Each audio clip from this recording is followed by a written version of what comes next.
દોસ્તો, વરસાદ આવે એ પહેલાં મોરને આપણે નાચતા જોઈએ છીએ. મોર ખૂબ એમ કહેવાય કે કળાઓ કરે છે અને ખૂબ નાચે છે. આપણા બધાના મનમાં એક પ્રશ્ન થતો હશે કે શા માટે આવું વરસાદને અને મોરને એવું તો શું કનેક્શન કે વરસાદ આવે એ પહેલાં મોર ખૂબ નાચે છે, ખૂબ કળાઓ કરે છે.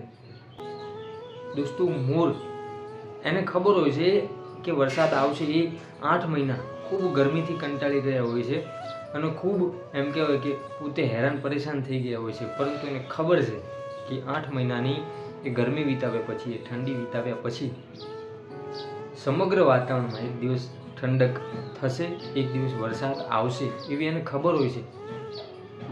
એટલે વરસાદ આવે એ પહેલાં એની સુગંધથી, વરસાદની એ સુગંધથી આવે એ પહેલાં વાતાવરણમાં પલટો થાય છે અને એ પલટાને કારણે મોર છે એ ખૂબ કળાઓ કરે છે અને ખૂબ નાચે છે.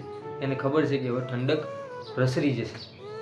દોસ્તો, આ મોર અને આપણા જીવન સાથે પણ એક સરસ મજાની ઘટના આપણે શીખવી જોઈએ. આપણે આપણા જીવનમાં ખૂબ યાતનાઓ વેઠી હોય, ખૂબ તકલીફો વેઠી હોય.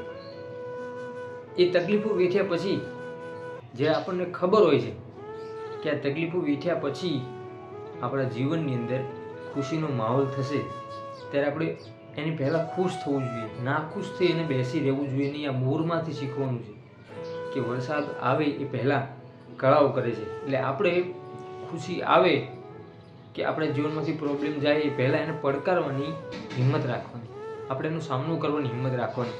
એક દિવસ ચોક્કસ આપણે તકલીફોમાંથી દૂર થઈશું, એક દિવસ ચોક્કસ આપણે મુસીબતમાંથી દૂર થઈશું અને આપણે આપણા જીવન ખૂબ સારી રીતે જીવીશું. પરંતુ ક્યારે?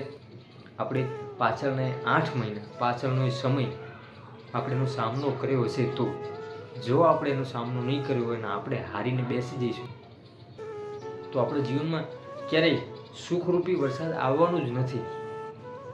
એટલે આ મોર અને આ વરસાદમાંથી આપણે શીખવાનું છે કે મોર છે એ વરસાદ આવે એની ખુશીમાં નથી નાચતો, પરંતુ એ વરસાદ આવવાનો છે એને આભાસ થાય છે, એના સ્વાગત માટે થઈ અને પોતે તત્પર હોય છે, પોતે તરબોળ હોય છે.